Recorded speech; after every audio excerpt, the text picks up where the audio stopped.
সকলকে নতুন বছরের শুভেচ্ছা। এই বছর যেন সকলের জীবনে সুখ সমৃদ্ধি শান্তি নিয়ে আসুক। আমি অয়ন কিশোরবেলায় ছোটবেলার সাথে ইউটিউব চ্যানেলের তরফ থেকে আপনাদের সকলকে জানাই হ্যাপি নিউ ইয়ার।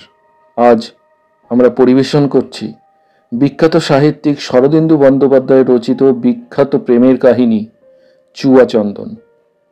নতুন বছরে নতুনভাবে সব কিছু শুরু হোক।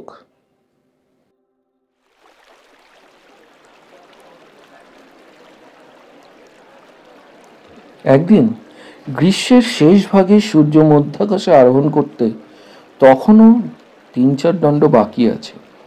এমন সময় নবদ্বীপে স্নানঘাটে এক কৌতুকপ্রদ অভিনয় চলছিল। ভাগীরথীর পূর্বতটে নবদ্বীপ, স্নানের ঘাটও অতি বিস্তৃত। এক গঙ্গা ঘাটে লক্ষ লোক স্নান করে। ঘাটের সারি সারি পৈঠাগুলো যেমন উত্তর দক্ষিণে বহুদূর পর্যন্ত প্রসারিত, তেমনি প্রত্যেকটা পৈঠা প্রায় সেকালের সাধারণ রাজপথের মতো চওড়া। গ্রীষ্মের প্রখরতায় জল শুকিয়ে প্রায় সব পৈঠাই বাহির হয়ে পড়েছে। দু এক ধাপ নামিলেই নদীর কাদা পায়ে ঠেকে। স্নানের ঘাট যেখানে শেষ হয়েছে সেখান থেকে বাঁধানো খেয়াঘাট আরম্ভ। সেখানে খেয়ার নৌকো, জেলে ডিঙি, ২-১টা হাজারমণি মহাজনী ভর বাঁধা আছে। নৌকাগুলির ভিতরে দৈনিক রন্ধন কার্য চলছে। ছই ভেদ করে মৃদু মৃদু ধূম উত্থিত হয়েছে। বহুজনাকীর্ণ স্নান ঘাটে ব্যস্ততার অন্ত নেই। আজ কৃষ্ণ চতুর্দশী। ঘাটের জনতাকে সমগ্রভাবে দর্শন করলে মনে হয় মণ্ডিত শীর্ষ উপবীতধারী ব্রাহ্মণ ও প্রৌঢ় বৃদ্ধ নারীর সংখ্যাই বেশি। ছেলে ছোকরার দলও নেহাত কম নয়। তারা সাঁতার কাটছে, জল তোলপাড় করছে। নারীদের স্নানের জন্য কোনো পৃথক ব্যবস্থা নেই। যে যেখানে পাচ্ছে সেখানেই স্নান করছে। তরুণী বধূরা ঘোমটায় মুখ ঢেকে টুপটুপ ডুব দিচ্ছে। পর্দা প্রথা বলে কিছু নেই বটে, তবু অবগুণ্ঠন দ্বারা শালীনতা রক্ষার একটা চেষ্টা আছে। যদিও সে চেষ্টা তনু সংলগ্ন সিক্ত বস্ত্রে বিশেষ মর্যাদা পাচ্ছে না। সেকালে বাঙালি মেয়েদের দেহলাবণ্য গোপন করবার সংস্কার বড় বেশি প্রবল ছিল না। গৃহস্থ কন্যাদের কাচুলি পরিবার রীতিও প্রচলিত হয়নি। যে যুগের কথা বলছি তা আজ থেকে ৪ শতাব্দীরও অধিক কাল হলো। সম্ভবত আমাদের ঊর্ধ্বতন পঞ্চদশ পুরুষ সে সময় জীবিত ছিলেন। তখন বাংলার ঘোর দুর্দিন যাচ্ছিল। রাজশক্তি পাঠানের হাতে। ধর্ম সমাজের বন্ধন বহু যুগের অবহেলায় গলিত রজ্জু বন্ধনের ন্যায় খসে পড়েছে।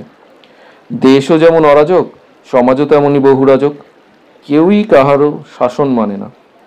মৃত বৌদ্ধ ধর্মের সব নির্গলিত তন্ত্রবাদের সহিত শাক্ত শৈব মতবাদ মিশ্রিত হয়ে যে বীভৎস বামাচার উত্থিত হয়েছে, তাই আকণ্ঠ পান করে বাঙালি অধ্যবত্ততায় অধঃপথের পানে স্খলিত পদে অগ্রসর হয়ে চলেছে।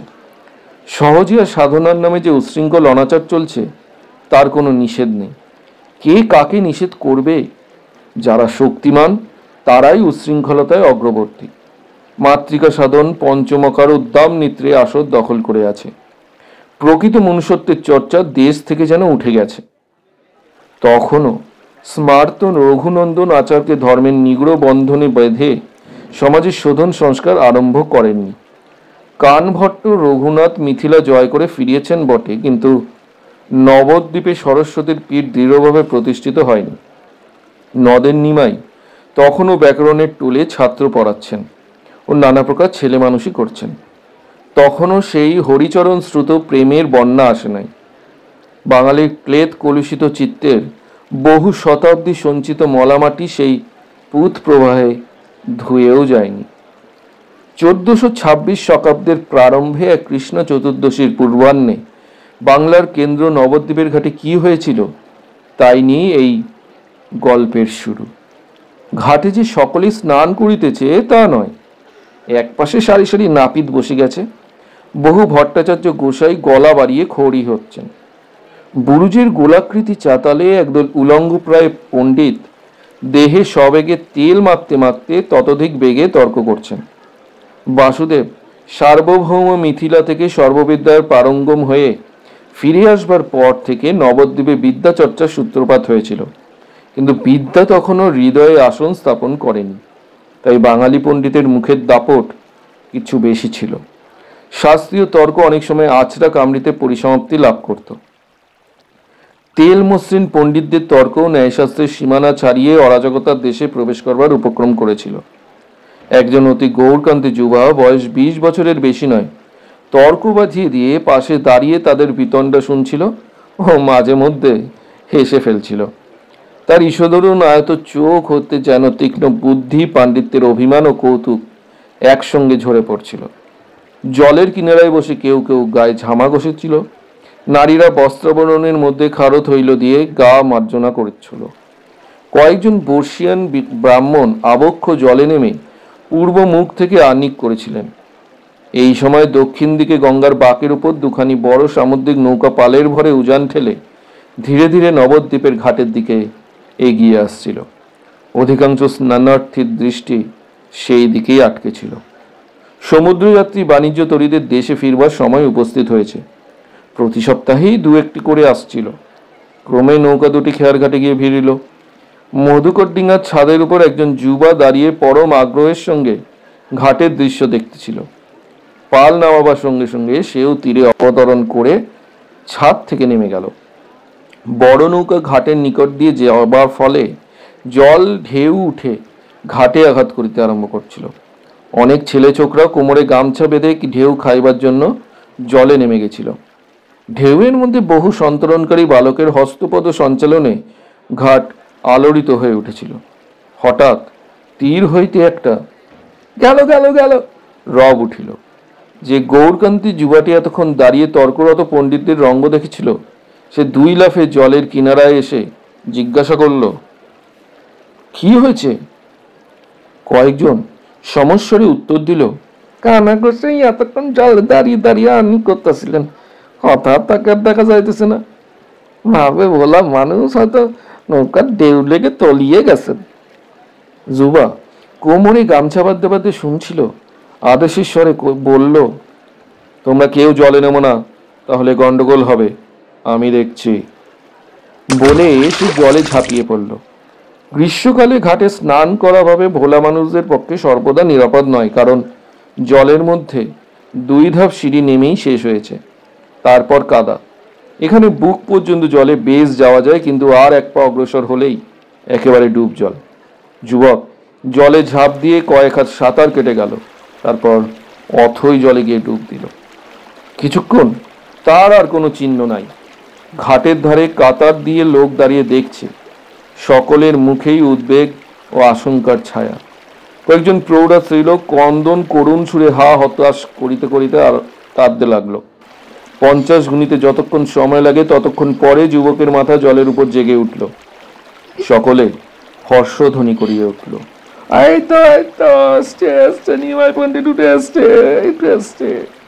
কিন্তু পরক্ষণেই আবার নীরব হলো। যুবক নিমজ্জিত ব্যক্তিকে খুঁজিয়া পায়নি। সে বার কয়েক সুদীর্ঘ নিঃশ্বাস টেনে আবার ডুব দিল। এবারও সমধিককাল ডুবে থেকে সে আবার উঠল। একবার সজোরে মস্তক নাড়িয়ে 1 হাতে সাঁতার কেটে তীরের দিকে অগ্রসর হলো।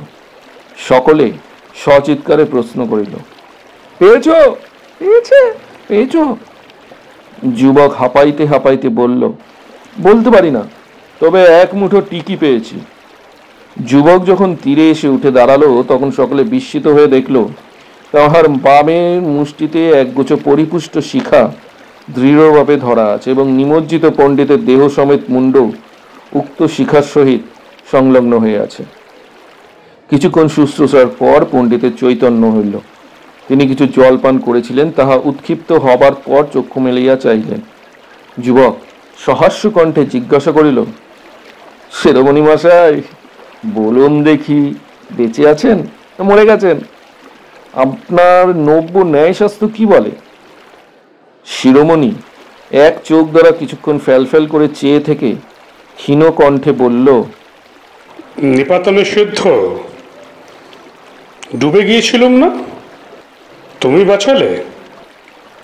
যুবককে শিরোমণি মহাশয় নিপাতনে সিদ্ধ বলে ডাকতেন। একটু ব্যাকরণের খোঁচাও ছিল। কূটতর্কে অপরাজেয় শক্তির জন্য সমাদর মিশ্রিত স্নেহও ছিল।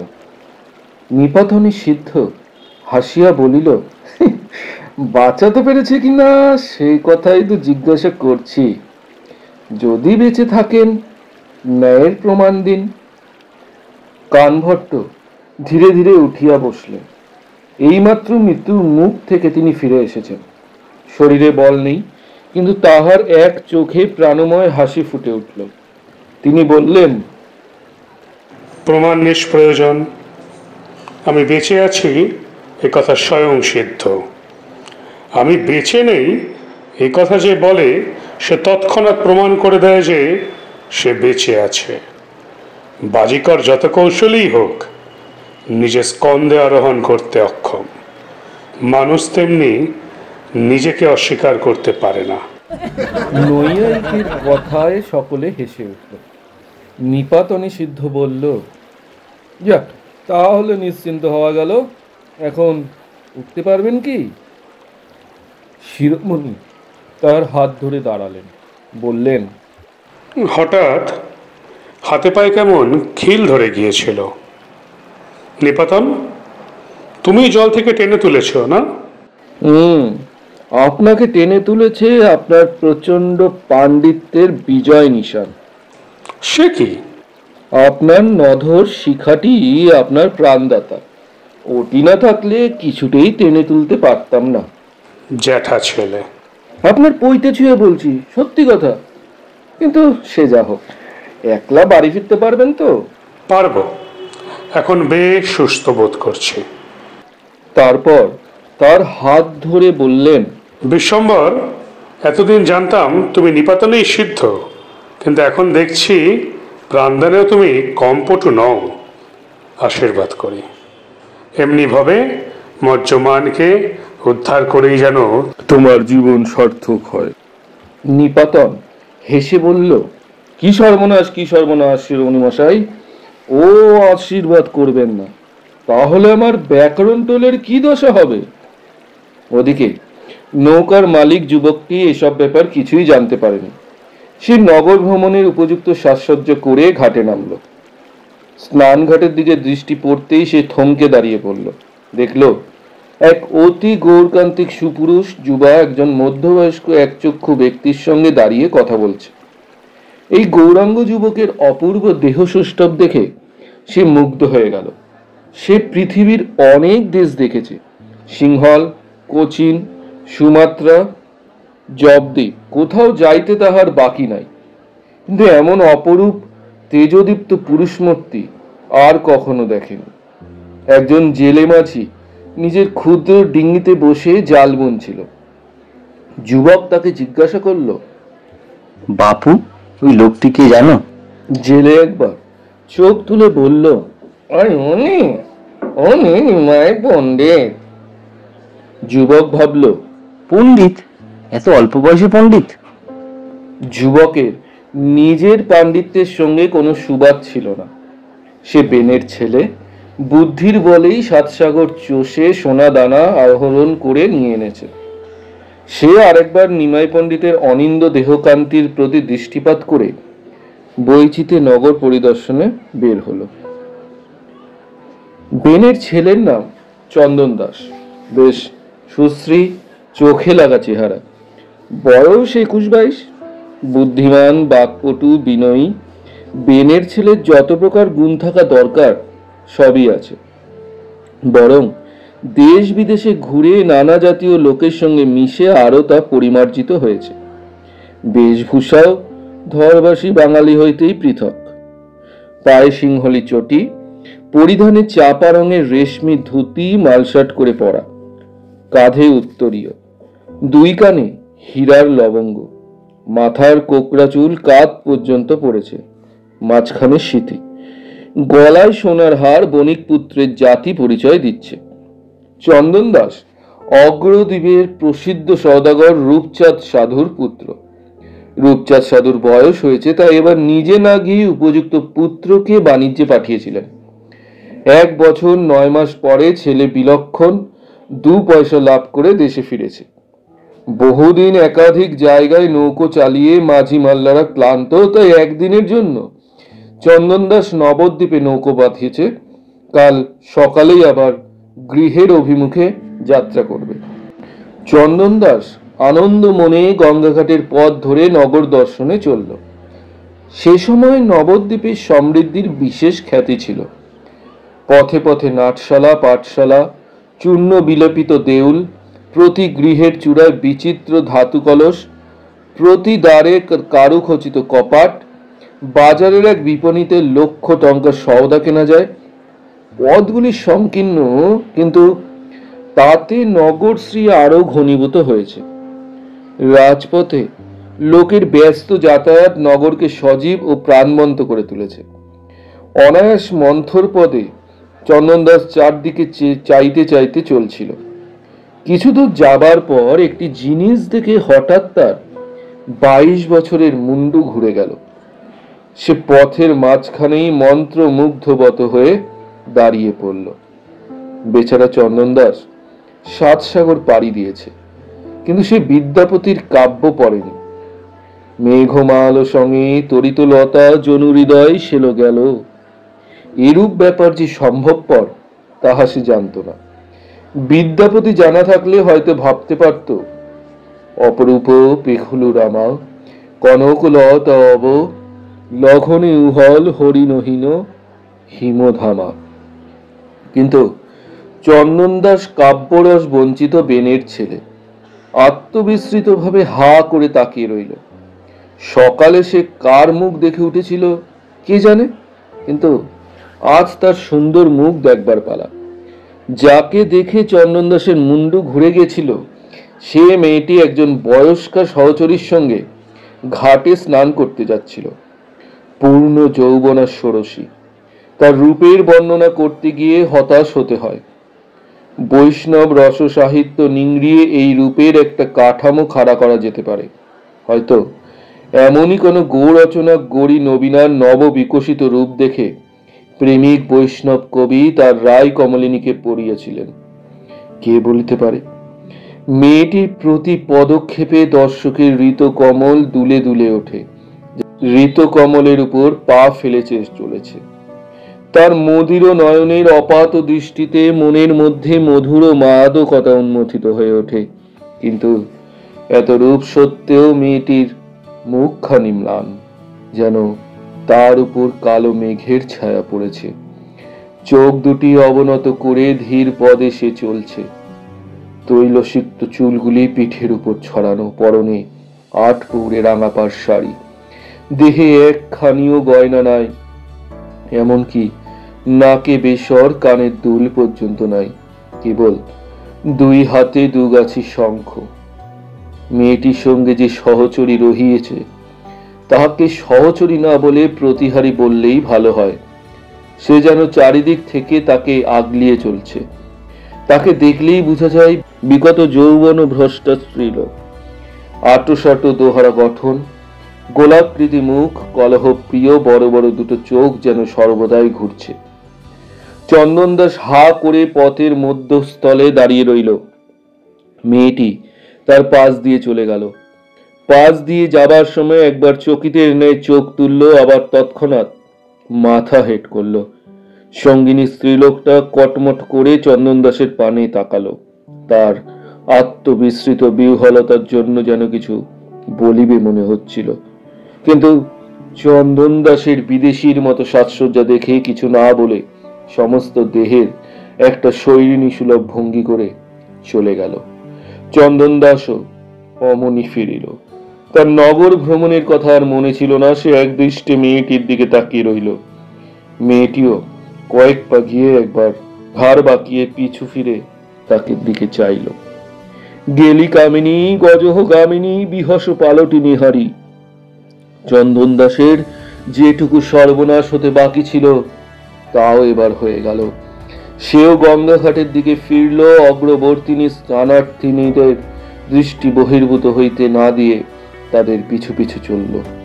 ক্রমে তারা ঘাটের সম্মুখে পৌঁছল। এখানে চন্দনদাস আবার নিমাই পণ্ডিতকে দেখতে পাইল। তিনি স্নান শেষ করে বোধহয় গৃহে ফিরছিলেন, ভিজা গামছা গায়ে জড়ানো। চন্দনদাস লক্ষ্য করল মেয়েটির প্রতি দৃষ্টি পড়তেই নিমাই পণ্ডিতের মুখে একটা ক্ষুদ্র কারুণ্যের ভাব দেখা দিয়েই মিলিয়ে গেল। তিনি অন্যদিকে মুখ ফিরিয়ে দ্রুত পদে প্রস্থান করলেন। অতঃপর স্ত্রীলোক দুইটি ঘাটে গিয়ে স্নান করল। চন্দন দাস একটু আড়ালে থেকে চোরা চাহনিতে দেখল। চন্দন দাস দুষ্মন্ত নয়, অসংশয়ন ক্ষত্র পরিগ্রহক্ষম তাহার মনে আসিল না, কিন্তু নানা ক্ষুদ্র ক্ষুদ্র কারণে তাহার ধারণা জন্মিল যে মেয়েটি বেনের মেয়ে, তার স্বজাতি। কিন্তু একটা কথা সে কিছুতেই বুঝতে পারল না, এত বয়স পর্যন্ত মেয়েটি অনুরা কেন? বিধবা নয়, হাতের শঙ্খ রাঙাপার শাড়ি তার প্রমাণ। তবে 16-17 বছরের মেয়ে বাংলাদেশে অবিবাহিত থাকে কি করে? কিন্তু সে যা হোক, স্নান সেরে তারা যখন ফিরে চলল তখন সেও তাদের পিছু নিল। চন্দন দাসের ব্যবহারটা বর্তমানকালে কিছু বর্বরোচিত বোধ হইতে পারে, কিন্তু একালের রুচি দিয়ে সে কালের শিষ্টাচার বিচার করা সর্বদা নিরাপদ নয়। তাছাড়া উপস্থিত ক্ষেত্রে শিষ্টাচারের সূক্ষ্ম অনুশাসন মেনে চলবার মতো হৃদযন্ত্রের অবস্থা চন্দন দাসের ছিল না। তার কাঁচা হৃদযন্ত্রটা একেবারেই অবশ হয়ে পড়েছিল। বিশেষ দোষ দেওয়াও যায় না। অনুরূপ অবস্থায় পড়ে সেকালের ঠাকুর দেবতাও কিরূপ বিহল যে এখতিয়ার হয়ে পড়তেন তা তো ভক্ত কবিগণ লিপিবদ্ধ করেই গেছে। এ ধ্বনি কি কহ বটে? মোট কথা, চন্দন দাস তাহার মন চোরা মেয়েটির পিছনে পিছনে চলল। এ পথ হইতে ও পথে কয়েকটা মোড় ফিরে প্রায় 1 পোয়া পথ অতিক্রম করবার পর মেয়েটি এক গলির মধ্যে প্রবেশ করল। চন্দন দাস দেখল পাড়াটা অপেক্ষাকৃত গরিব বেনে পাড়া। অধিকাংশ বাড়ির খড়ের বা খোলার চাল। গলির মধ্যে কিছু দূর গিয়ে মেয়েটি এক ক্ষুদ্র পাকা বাড়ির দালানে উঠে অদৃশ্য হয়ে গেল। বাড়িটা পাকা বটে, কিন্তু অতিশয় জীর্ণ ও শ্রীহীন। বাড়ির সামনে চন্দন দাস দেখল দালানের উপর একটি ক্ষুদ্র বেনের দোকান। আদা, মরিচ, হলুদ, লঙ্কা ছোট ছোট ধামিতে সাজানো আছে। একজন বৃদ্ধা স্ত্রীলোক বেশ্যাতি করছে। দালানের পশ্চাৎ ভাগে একটি দুয়ার, ওহাই অন্দরে প্রবেশ করবার পথ। চন্দন দাস বুঝল ওই পথেই মেয়েটিও তার সঙ্গিনী অন্দরে প্রবেশ করেছে। চন্দন দাস বড় সমস্যায় পড়ল। সে কোনো মতলব স্থির করে ইহাদের অনুসরণ করেনি। গুণের নৌকান্নে অদৃশ্য রজ্জু বন্ধন তাকে টেনে এনেছে, কিন্তু এখন সে কি করবে? কেবলমাত্র মেয়েটির বাড়ি দেখে ফিরে যাবে? চন্দন দাস বাড়ির সম্মুখে কয়েকবার অলস ভাবে যাতায়াত করে কর্তব্য স্থির করে নিল।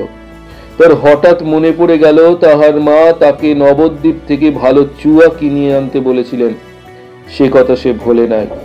আজ নগর ভ্রমণের সময় কিনে নিবে স্থির করেছিল, কিন্তু চুয়ো কিনিবার অছিলা এমন ভাবে সদ্ব্যবহার করবার কথা এতক্ষণ তাহার মনেই আসেনি। সে দৃঢ় পদে দোকানের সম্মুখীন হলো। মিষ্টি হেসে বুড়িকে জিজ্ঞাসা করল, হ্যাঁ গো, ভালো মানুষের মেয়ে, তোমার দোকানে ভালো চুয়া আছে? যে বৃদ্ধা বেশাতি করছিল তার দেহ যষ্টিতে বিন্দুমাত্র রস না থাকলে প্রাণটা তাজা ও সরস ছিল। চন্দন দাসকে বাড়ির সামনে অকারণ ঘুরঘুর করতে দেখে বুড়ি এই অনিশ্চিত ঘোরাঘুরির গুঁড়ো কারণটি ধরে ফেলেছিল এবং মনে মনে একটু আমোদ অনুভব করছিল। পাড়ার কোনো চ্যাংড়া ছোড়া হলে বুড়ি মুখ ছাড়ত, কিন্তু এই কান্তিমান সুদর্শন ছেলেটির বিদেশির মতো সাজ পোশাক দেখে সে একটু আকৃষ্ট হয়েছিল। চন্দন দাসের প্রশ্নের উত্তরে সে বলল, আছে বই কি, এসো বসো। চন্দন দাসও তাই চায়। দালানে উঠে জল চৌকির উপর চেপে বসলো। জিজ্ঞাসা করল, হ্যাঁ গো, তোমাদের বাড়িতে কি পুরুষ মানুষ নেই? তুমি নিজে বেশাতি করছো যে? বৃদ্ধা নিঃশ্বাস ফেলে বলল, সে কথা আর বলো না বাচ্চা, একটা বেটা ছেলে ঘরে থাকলে কি আজ আমাদের এমন খোয়ার হয়? তা হ্যাঁ বাচ্চা, তোমাকে তো আগে কখনো দেখিনি। নদের লোক নও বুঝি? না, আমার বাড়ি অগ্রদ্বীপ। ও তাই, কথাবার্তায় যেন বেনের ছেলে বলে মনে হচ্ছে। চন্দন দাস তখন জাতি পরিচয় দিল, নিজেরও পিতার নাম উল্লেখ করল। বুড়ি দুদণ্ড বসে গল্প করবার লোক পায় না। সে আহ্লাদে গদগদ হয়ে বলল, ও মা, তুমি তো আমাদের ঘরের ছেলে গো, সজাত। আহা, যেমন সোনার কার্তিকের মতো চেহারা, তেমনি মার কোল জুড়ে বেঁচে থাকো। কোথায় বিয়া থাক করছো? 13 বছর বয়সে বিয়ে হয়েছিল আই। 1 বছর পরেই বউ মরে যায়, তারপর আর বিয়ে করিনি। বুড়ি একটু বিমনা হলো, তারপর উৎসুকভাবে নানা কথা জিজ্ঞাসা করতে লাগলো। চন্দন দাস কথা প্রসঙ্গে বলল, সমুদ্রে গিয়েছিলাম আই, 2 বছর পর দেশে ফিরছি। তা ভাবলাম নদর একদিন থেকে যাই। মার বরাত আছে চুয়া কিনবার। চুয়া কেনাও হবে, একটু জিরিন দেওয়া হবে। তা বেশ করেছো বাবা, ভাগ্যিস এসেছিলে, তাই তো অমন চাঁদ মুখখানি দেখতে পেলাম। বুড়ি একটা নিঃশ্বাস ফেলল, তার প্রাণের ভিতরটা হায় হায় করে উঠল। আহা, যদি সম্ভব হইতো। চন্দন দাস এতক্ষণ ফাঁক খুঁজছিল, জিজ্ঞাসা করলো, আই, তোমার আপনজন কি কেউ নেই? একটা নাতনি আছে, আর সব মরে হেজে গেছে। পোড়া কপালই ছুরির কপাল। নাতনি? চন্দন দাস চমকে উঠল। তবে বুড়ির নাতনিকেই সে দেখেছে। তবে তুমি বুড়ো মানুষ দোকান দেখো কেন? সে দেখতে পারে না? সে অনেক কথা বাছা, আমাদের দুঃখের কাহিনী কাউকে বলবার নয়। সমাজ আমাদের বিনা দোষে যাতে ঠেলেছে, মুখ তুলে চাইবার কেউ নেই। আর কাকেই বা দোষ দেব? সব দোষ ওই হতভাগিনীর কপালের। এমন রূপ নিয়ে জন্মেছিল, ওই রূপই ওর শত্রুর। চন্দন দাসের উত্তেজনা ও কৌতূহল বেড়েই চলছিল। সে সাগ্রহে প্রশ্ন করল, কি ব্যাপার আই? সব কথা খুলেই বলো না। কি হবে বাবা আমাদের লজ্জার কথা শুনে? কিছু তো করতে পারবে না, কেবল মনে দুঃখ পাবে। কে বললে আমি কিছু পারবো না? না বাবা, সে কেউ পারবে না। আহা, সোনার প্রতিমা আমার কালই জলে ভাসিয়ে দিতে হবে রে। বলেই বুড়ি মুখে কাপড় চাপা দিয়ে কাঁদতে শুরু করলো। চন্দন দাস বুড়ির হাত চেপে ধরে বলল, আমি বেনের ছেলে, তোর গা ছুঁয়ে বলছি, মানুষের যা সাধ্য আমি তা করব। তোর নাতনির কি বিপদ বল? বুড়ির উত্তর দেবার আগেই বোধ করি তার কাঁদার শব্দে আকৃষ্ট হয়ে সেই বিগত যৌবনা প্রহরিণী বের হয়ে আসলো। কর্কশ কণ্ঠে জিজ্ঞাসা করলো, কাঁদছিস কেন রে বুড়ি, কি হয়েছে? বুড়ি বুদ্ধিমতী তাড়াতাড়ি চোখ মুছিয়ে আমতা আমতা করে বলল, কিছু নয়, কিছু নয় রে চাপা, অমনি। এই ছেলেটি দূর সম্পর্কে আমার নাতি হয়, অনেক দিন পরে দেখলুম তাই। চাপা চন্দন দাসের দিকে মুখ ফিরালো। বৃহৎ সুরবর্তুল চক্ষু তার মুখের উপর স্থাপন করে বুড়ির উদ্দেশ্যে বলল, নাতি? তোর নাতি আছে, আগে কখনো বলিসনি তো। বললুম না, দূর সম্পর্কে, আমার পিস্তুতু বোনের। বুঝেছি। তারপর চন্দন দাসকে প্রশ্ন করলো, তোমাকে আজ পথে দেখেছি না? কই না, আমার তো মনে পড়ছে না। চাপা তীক্ষ্ণ চোখে আরো কিছুক্ষণ চন্দন দাসকে নিরীক্ষণ করলো। শেষে মুখে একটু হাসি এনে বলল, তবে আমারই ভুল।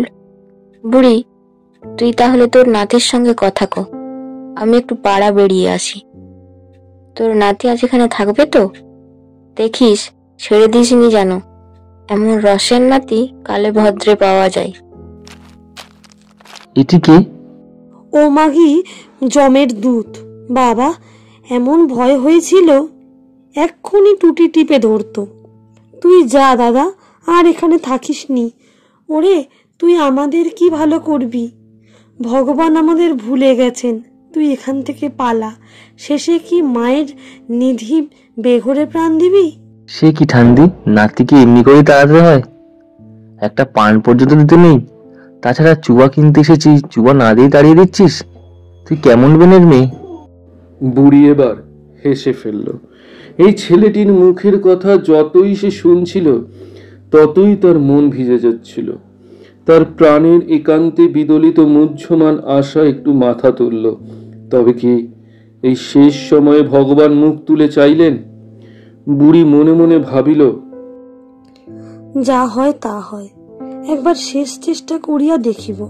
কে বলিতে পারে, হয়তো অভাগিনীর ভাগ্যে চরম দুর্গতি বিধাতা লেখেন নাই, নচেত নিরাশার গাঢ় অন্ধকারের মধ্যে এই অপরিচিত বন্ধু কোথা হইতে আসিয়া জুটিল। তখন বুড়ি সংকল্প স্থির করে বলল, ও মা, সত্যি তো? চুয়ার কথা মনেই ছিল না। তা দেব দাদা, কিন্তু বড় দামি জিনিস, দাম দিতে পারবে তো? দাম কত? জীবন, যৌবন, মন, প্রাণ সব দিলেও সে জিনিসের দাম হয় না। আচ্ছা, আগে জিনিস দেখি। এই যে দেখাই। বলো, ও চুয়া, একবার এদিকে আয় তো। চন্দন দাস তড়িৎ পৃষ্ঠের মতো চমকে উঠল। তবে মেয়েটির নাম চুয়া, আর সে চুয়া কিনতে এখানে এসেছে? এ কি দৈব যোগাযোগ! কি বলছো ঠান্ডি? বলতে বলতে চুয়া দন্দরের দরজার সম্মুখে এসে দাঁড়ালো। চন্দন দাসকে দেখে সে চমকে বুকের উপর হাত রাখলো। চন্দন দাস সেই দিকেই তাকিয়েছিল। দেখলো চুয়ার কুমুদের মতো গাল দুটিতে কে যেন কাঁচা সিঁদুর ছড়িয়ে দিয়েছে। তারপর ম্রিয়মান লজ্জায় তার চোখ দুটি ধীরে ধীরে নত হয়ে পড়ল। চন্দন দাস বুঝলো চুয়া তাকে চিনতে পেরেছে। পথের ক্ষণিক দেখা মুগ্ধ পান্থকে ভোলেনি। বুড়ি বলল, চুয়া, অতিথি এসেছে, একটু মিষ্টি মুখ করা, পান দে। চুয়া মুখ তুলল না। আস্তে আস্তে চন্দন দাসের সতৃষ্ণ চোখের সম্মুখ হতে সরে গেল। কিছুক্ষণ কোনো কথা হলো না। চন্দন দাস দরজার দিকেই তাকিয়ে রইল। শেষে বুড়ি বলল, আমার চুয়াকে দেখলে? দেখলাম। আগেও যে দেখেছে তার চন্দন দাস ভাঙল না। বুড়িও সেদিক দিয়ে গেল না, বলল, কেমন মনে হলো? মনে হলো? ঠান্ডি, চুয়ার কি বিপদ আমায় বলো। কেন তোমাদের সবাই যাতে ফেলেছে? ওর এখনো বিয়ে হয়নি কেন? দরজার নিকট থেকে জবাব আসলো। কি হবে তোমার শুনে? এক হাতে ফুল কাঁসার ছোট রেকাবের উপর চারখানি বাতাসা ও দুটি পান, অন্য হাতে জলের ঘটি নিয়ে চুয়া ফিরে এসেছে। চন্দন দাসের শেষ কথাগুলি সে শুনতে পেয়েছিল। শুনে লজ্জায় ধিক্কারে তাহার মন ভরে উঠেছিল। কেন এই অপরিচিত যুবকের এত কৌতূহল? তাকে বলেই বা লাভ কি? চুয়া রেকাবি ও ঘটি চন্দন দাসের সম্মুখে নামিয়ে আরক্ত মুখে তীব্র অধীর স্বরে বলল, কে তুমি? কোথা থেকে এসেছো? কি হবে তোমার আমাদের কথা শুনে? ক্ষণকালের জন্য চন্দন দাস বিস্ময়ে হতবাক হয়ে রইল। তারপর উঠে দাঁড়িয়ে চুয়ার মুখের উপর চোখ রেখে শান্ত সংযত স্বরে বলল, চুয়া, আমি তোমার স্বজাতি। আমার বাড়ি অগ্রদ্বীপ। নবদ্বীপের ঘাটে আমার ডিঙা বাঁধা আছে। তোমার কি বিপদ আমি জানি না, কিন্তু আমি যদি তোমার সাহায্য করতে চাই, আমার সাহায্য কি নেবে না? চুয়ার মুখ থেকে সমস্ত রক্ত নেমে গিয়ে মুখখানা সাদা হয়ে গেল। তার চোখে পরিত্রাণের ব্যাকুল আকাঙ্ক্ষা ও ক্ষণ বিস্ফারিত আশার আলো ফুটে উঠল। কয়েক মুহূর্তের জন্য তার মুখ দিয়ে কথা বেরোলো না। তারপর সে রুদ্ধ স্বরে বলে উঠল, কেন আমাকে মিছে আশা দিচ্ছ? চন্দন দাস বসে পড়ল। কিছুক্ষণ বসে থেকে অন্য মনস্কভাবে একখানা বাতাসা তুলে নিয়ে মুখে দিল।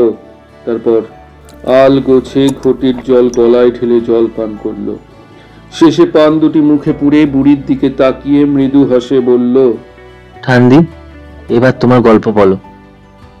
বলবো, কিন্তু তুমি আগে কথা দাও। কি? তুমি ওকে উদ্ধার করবে। করব, অন্তত প্রাণপণে চেষ্টা করব। বেশ, উদ্ধার করা মানে ওকে এদেশ থেকে নিয়ে পালাতে হবে। পারবে? পারবো, খুব পারবো। ভালো, কিন্তু তারপর? তারপর কি? কিছু মনে করো না, সব কথা স্পষ্ট করে বলাই ভালো। তুমি জোয়ান ছেলে, চুয়াও যুবতী মেয়ে, তুমি ওকে চুরি করে নিয়ে যাবে, তারপর? চন্দন দাস জিজ্ঞাসু চোখে তাকিয়ে রইল। বুড়ি তখন স্পষ্ট করে বলল, ওকে বিয়ে করতে পারবে? চন্দন দাসের চোখের সামনে যেন একটা নতুন আলো জ্বলে উঠল। সে উদ্ভাসিত মুখে বলল, পারবো। তোমার বাপ মা? তারা আমার কথায় অমত করবেন না। বেঁচে থাকো দাদা, তুমি বড় ভালো ছেলে, কিন্তু ছুরির যা কপাল। বুড়ি তখন চুয়ার কাহিনী বলতে আরম্ভ করলো। চন্দন দাস করতলে গাল রেখে শুনতে লাগলো। শুনতে শুনতে সে টের পেল চুয়া কখন চুপি চুপি এসে দরজার পাশে দাঁড়িয়েছে। চুয়ার বাপের নাম কাঞ্চন দাস। বনের মধ্যে সে বেশ সঙ্গতিপন্ন গৃহস্থ ছিল। চুয়ার বয়স যখন 7 বৎসর, তখন কাঞ্চন দাস বাণিজ্যের জন্য নৌকা সাজাইয়া সমুদ্র যাত্রা করিল। কাঞ্চন দাসের নৌকা গঙ্গার বাঁকে অদৃশ্য হইয়া গেল, আর ফিরিল না। সংবাদ আসিল নৌকাডুবি হইয়া কাঞ্চন দাস মারা গিয়েছে। এই ঘটনার 1 বৎসর পরে চুয়ার মাও মরিল। তখন বুড়ি ছাড়া চুয়াকে দেখবার আর কেউ রইল না। বুড়ি হলো কাঞ্চন দাসের মাসি। 8 বছর বয়স হতে সে হাতে করে চুয়াকে মানুষ করেছে। নৌকাডুবিতে কাঞ্চন দাসের সমস্ত সম্পত্তি ভরাডুবি হয়েছিল, কেবলই ভদ্রাসনটি বেঁচেছিল। বুড়ি দোকান করে কষ্টে সংসার চালাতে লাগলো। এইভাবে বৎসরের অধিক কেটে গেল। চুয়ার বয়স যখন 10 বছর, তখন এক গৃহস্থের ছেলের সঙ্গে তার বিবাহের সম্বন্ধ হইল। এই সময় একদিন জমিদারের ভ্রাতুষ্পুত্র ঘোড়ায় চড়ে এই পথ দিয়ে যাইতেছিল। চুয়াকে বাড়ির সম্মুখে খেলা করতে দেখে সে ঘোড়া হতে নামলো। দুর্দান্ত জমিদারের মহাপাষণ্ড ভাইপো মাধবের নাম শুনে দেশের লোক তো দূরের কথা, কাজী সাহেব পর্যন্ত থরথর করে কাঁপে। রাজার শাসন, সমাজের শাসন সে কিছুই মানে না। জাতিতে ব্রাহ্মণ হইলে কি হয়, স্বভাব তার চণ্ডালের মতো। সে 10 বছরের চুয়াকে চিবুক তুলে ধরে দেখলো, তারপর বাড়িতে এসে তার পরিচয় জিজ্ঞাসা করলো। বুড়ি ভয় ভয় পরিচয় দিল। শুনে মাধব বলল, এ মেয়ের বিবাহ দেওয়া যাইবে না, একে দৈব কার্যের জন্য মানত করিতে হবে। 16 বছর বয়স পর্যন্ত মেয়ে কুমারী থাকবে, তারপর মাধব এসে তাকে নিয়ে যাবে। তান্ত্রিক সাধনায় উত্তরাধিকার স্থান অধিকার করিয়া কন্যার 16 বছরের কৌমার্য সার্থক হইবে। সাধক স্বয়ং মাধব। এই হুকুম জারি করে মাধব প্রস্থান করলো। বাড়িতে কান্নাকাটি পড়ে গেল। তান্ত্রিক সাধনার গুঁড়ো মর্মার্থ বুঝতে কারো বাকি রইল না। বণিক সমাজ মাধবের বিরুদ্ধে কিছু করতে সাহস করল না। তারা চুয়াকে জাতিচ্যুত করলো। বিবাহও ভেঙে গেল। ক্রমে চুয়ার বয়স বাড়তে লাগলো। 12 বছর বয়স হলো। বুড়ি দেশে কারোর নিকট সাহায্য না পেয়ে শেষে চুয়াকে নিয়ে দেশ ছেড়ে পালাবার মতলব করলো, কিন্তু বুড়ির হাতে পয়সা কম, আত্মীয় বন্ধুরও একান্ত অভাব। তার মতলব সিদ্ধ হলো না। মাধবের কানে সংবাদ গেল। মাধব এসে বুড়িকে পদাঘাত মুষ্টাঘাত দ্বারা শাসন করলো। তারপর চুয়াকে পাহারা দেবার জন্য চাপাকে পাঠিয়ে দিল। নাপিত কন্যা চাপা চুয়ার অভিভাবিকা পদে অধিষ্ঠিত হলো। চাপা বয়সকালে তান্ত্রিক সাধন ভজন করেছিল, এখন যৌবনান্তে ধর্মকর্ম ত্যাগ করেছে। সে চুয়া ও বুড়ির উপর কড়া নজর রাখতে লাগলো। এইভাবে 4 বছর কেটেছে। কয়েকদিন আগে মাধব এসেছিল।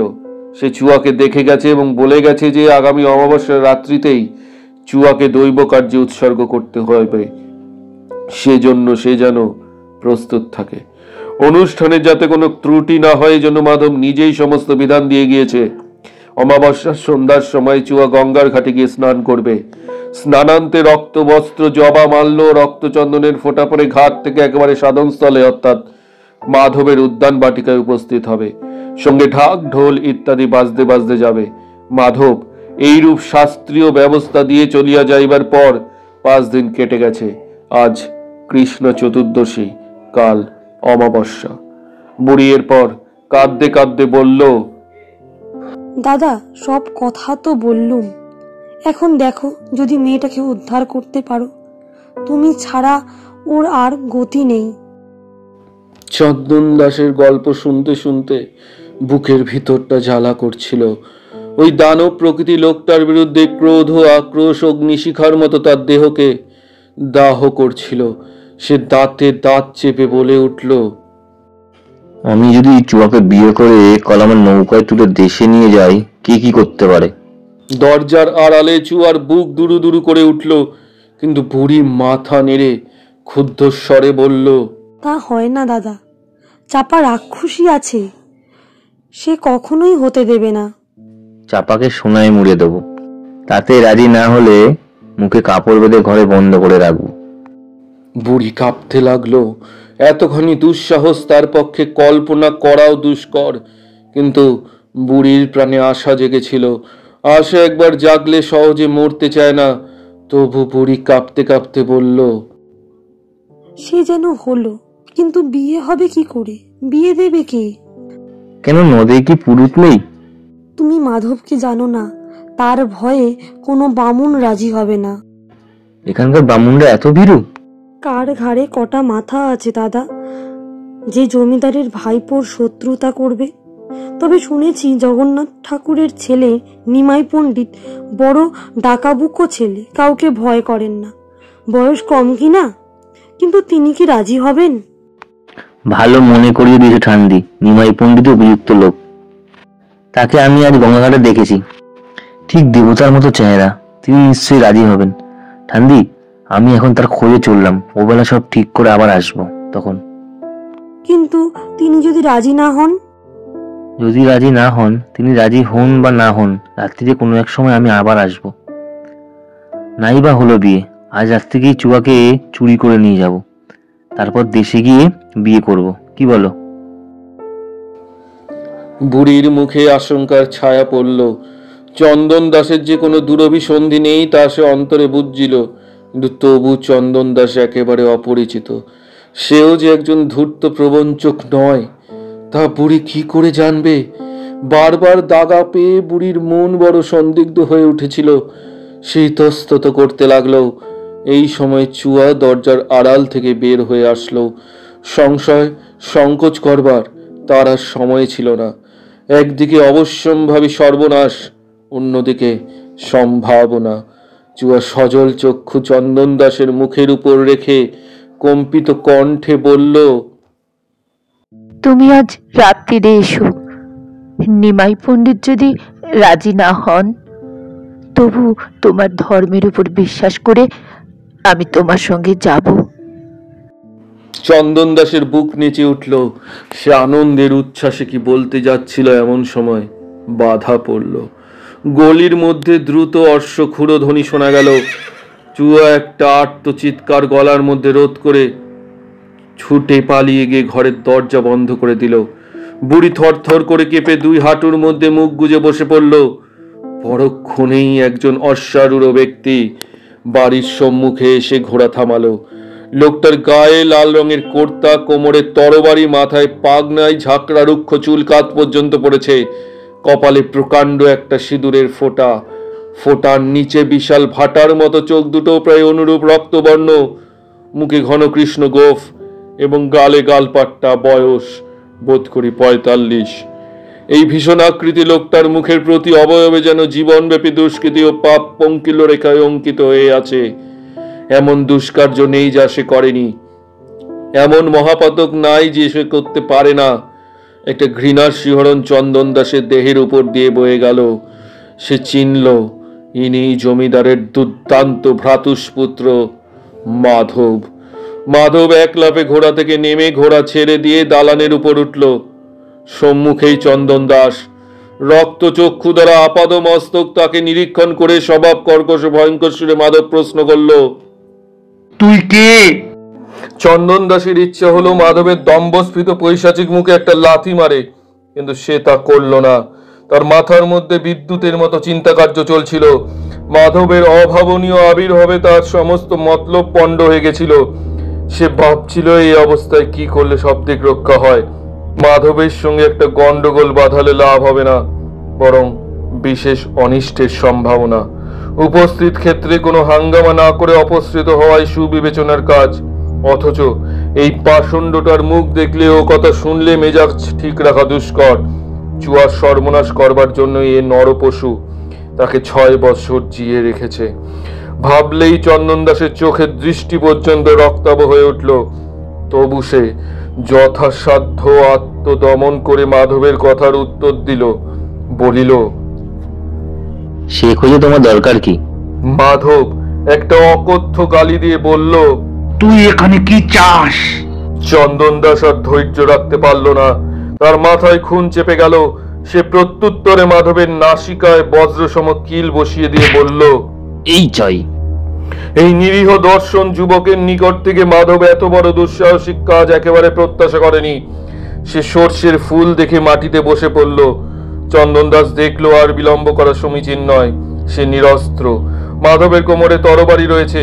ঘোড়াটার সম্মুখে দাঁড়িয়ে ছিল। সে দালান থেকে লাফ দিয়ে তার পিঠে চড়ে বসলো। এই সময় মাধব ষণ্ডের মতো গর্জন করে কোমর থেকে তরবারি বের করে উঠে দাঁড়ালো, কিন্তু তার নাগালে পৌঁছাবার পূর্বেই চন্দন দাস তেজি ঘোড়ার পেটে দুই পায়ে চাপে ধরে সবেগে ঘোড়া ছুটিয়ে দিল। কেউ কেউ লুকিয়ে পাপাচরণ করে, কিন্তু ধর্ম সমাজের বিরুদ্ধে বিদ্রোহ করে পাশবিক বলে প্রকাশ্যভাবে পাপানুষ্ঠান করতে যারা অভ্যস্ত, তাদের অপরাধ ক্লান্ত জীবনে এমন অবস্থা আসে যখন কেবলমাত্র রমণী সর্বনাশ করে আত্মারা তৃপ্তি পায় না। তখন তারা পাপাচারের সহিত ধর্মের ভণ্ডামি মিশিয়ে তাদের দুষ্কার্যের মধ্যে এক প্রকার নতুন রস ও বিলাসিতা সঞ্চারের চেষ্টা করে। মাধব এই শ্রেণীর পাপী। চন্দন দাস তারই ঘোড়ায় চড়ে তাকে ফাঁকি দিয়ে পলায়ন করবার পর মাধব নিষ্ফল আক্রোশে আর কাকেও সম্মুখে না পেয়ে বুড়িকে ধরল। বুড়ির চুলের মুঠি ধরে তলোয়ার দিয়ে তাকে কাটতে উদ্যত হলো, কিন্তু কাটতে গিয়ে তার মনে হলো বুড়িকে মারলে হয়তো সেই ধৃষ্ট যুবকের পরিচয় অজ্ঞাত রয়ে যাবে। কিল খেয়ে কিল চুরি করবার লোক মাধব নয়। তখনও তার নাকের রক্তে কোপ ভেসে যাচ্ছিল। সে বুড়ির চুল ধরে টানতে টানতে ভিতরে নিয়ে চলল। আঙিনার মাঝখানে বুড়িকে আছড়ে ফেলে তার শীর্ণ হাতে একটা মোচড় দিয়ে মাধব বলল, হারামজাদি বুড়ি, ও ছোড়া তোর কে হয় বল? পূর্বেই বলেছি বুড়ি বুদ্ধিমতী, তাই ভয়ে প্রাণ শুকিয়ে গেলেও তার চিন্তা করবার শক্তি ছিল। সে বুঝেছিল কোনো কথা না বললেও প্রাণ যাবে এবং ষড়যন্ত্র প্রকাশ করে ফেললেও প্রাণ যাবে। সুতরাং মধ্যপথ অবলম্বন করাই যুক্তি। সর্বনাশ উপস্থিত হলে পণ্ডিতগণ অর্ধেক ত্যাগ করেন। বুড়িও তেমনি ষড়যন্ত্রের অংশটা বাদ দিয়ে আর সব সত্য কথা বলবে স্থির করলো। তাতে আর কিছু না হোক, মাধবের হাতে প্রাণটা বেঁচে যেতে পারে। বুড়ি তখন অকপটে চন্দন দাসের যতটা পরিচয় জানতে পেরেছিল তা মাধবের গোচর করলো। চাপা পাছে অনর্থক হাঙ্গামা করে এই ভয়ে মিছামিছি চন্দন দাসকে নাতি বলে পরিচিত করেছিল, তাও স্বীকার করলো। কাঁদতে কাঁদতে অনেক মাথার দিব্য চোখের দিব্য দিয়া বলল যে চন্দন দাসকে সে পূর্বে কখনো দেখেনি। আজ প্রথম সে তার দোকানে এসে মিষ্টি কথায় তার সঙ্গে আলাপ করতে আরম্ভ করে। তার কোনো দুরভিসন্ধি ছিল কিনা তাও বুড়ির অজ্ঞাত। চাপা মাধবের বাড়িতে খবর দিতে গিয়েছিল, এতক্ষণে এক ঝাঁক পাইক সঙ্গে নিয়ে পদব্রজে ফিরল। পাইকদের হাতে সরকি, ঢাল, জাতিতে তেঁতুলে বাগদি, ইহাদেরই বাহুবলে মাধব দেশটাকে সন্তুষ্ট করে রেখেছিল। প্রভু ও ভৃত্তি অবস্থা ভেদ ছাড়া প্রকৃতিগত পার্থক্য বিশেষ ছিল না। বুড়িকে নানা প্রশ্ন করে শেষে বোধহয় মাধব তার গল্প বিশ্বাস করলো। চাপা যাহা বলল তাতে বুড়ির কথা সমর্থিত হলো।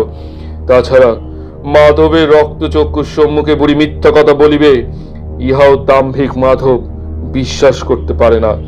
সে ওদিক ওদিক তাকিয়ে বলল, তোর নাতনি কোথায়? ঘরেই আছে বাবা। মাধব চাপাকে হুকুম করলো, দেখে আয়। চাপা দেখে এসে বলল, চুয়া ঘরেই আছে বটে। মাধবের তখন বিশ্বাস জন্মিল চুয়া সম্বন্ধে ভয়ের কোনো কারণ নেই। তবু সে দুইজন পাইককে বুড়ির বাড়ি পাহারা দেবার জন্য নিযুক্ত করলো। বলল, কাল সন্ধ্যা অবধি এই বাড়িতে কাউকে ঢুকতে দিবি নে। কেউ যদি জোর করে ঢুকতে চায় তার গলায় সরকি দিবি। এইভাবে বাড়ির সুব্যবস্থা করে মাধব বাইরে আসলো। এই সময় একবার তার মনে হলো আর বৃথা দেরি না করে আজই চুয়াকে নিজের প্রমোদ উদ্যানে টেনে নিয়ে যায়। কিন্তু তাহলে এত বছর ধরে যে চরম বিলাসিতার আয়োজন করেছে তা ব্যর্থ হয়ে যাবে। মাধব নিরস্ত হলো। তৎপরিবর্তে সে স্পর্ধিত বেনের ছেলেটা তার গায়ে হাত তুলতে সাহস করেছে। তার নৌকা লুট করে তাকে নিজের চোখের সম্মুখে কোমর পর্যন্ত মাটিতে পুঁতে কুকুর দিয়ে খাওয়াবার আয়োজনে দিনটা সদ্ব্যয় করিতে মনস্থ করিল। এটাও একটা মন্দ বিলাসিতা নয়।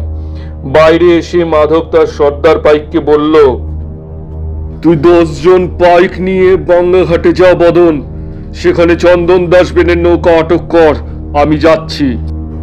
বলে আরেকজন পাইককে ঘোড়া আনতে পাঠালো। বদন সর্দার প্রভুর আজ্ঞা শিরোধার্য করে যখন ঘাটে পৌঁছলো, তখন চন্দন দাসের নৌকা দুখানি ভাগীরথীর বক্ষে শুভ্র পাল উড়িয়ে উজান বয়ে চলেছে। বহু পদবিষ্ট বিরাট জলপতঙ্গের মতো তাহার দ্বারগুলি যেন গঙ্গার উপর তালে তালে পা ফেলছে। চন্দন কি নিজের কথা রাখতে পারল? চুয়াকে দেয়া তার প্রতিজ্ঞা সে কি ভঙ্গ করে ভয়ে পালিয়ে গেল? সত্যি কি সে চুয়াকে বিয়ে করবে? জানতে হলে শুনতে থাকুন আগামী পর্ব পরের সপ্তাহে। ধন্যবাদ।